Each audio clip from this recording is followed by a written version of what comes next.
Hi. Welcome back to I Get It. Today I'll show you how you can replace any of our cards with your own personal image or photo. First, record a sentence that includes the word for which you want to upload your personal picture. I like a dress with a bow.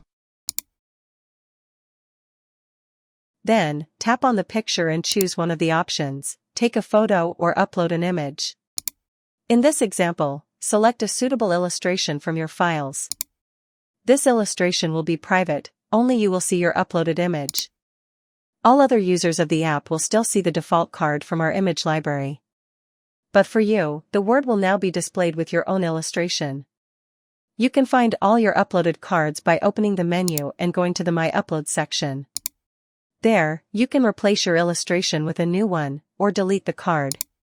If you delete it, you will once again see the default card from our image library.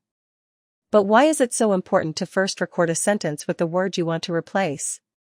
That's because many words can have different meanings depending on the context.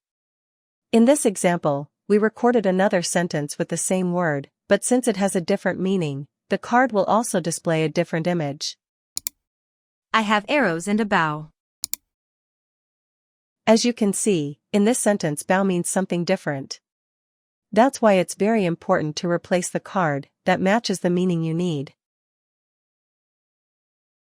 If you have any issues or questions, visit the contact section on our homepage. We are always ready to help.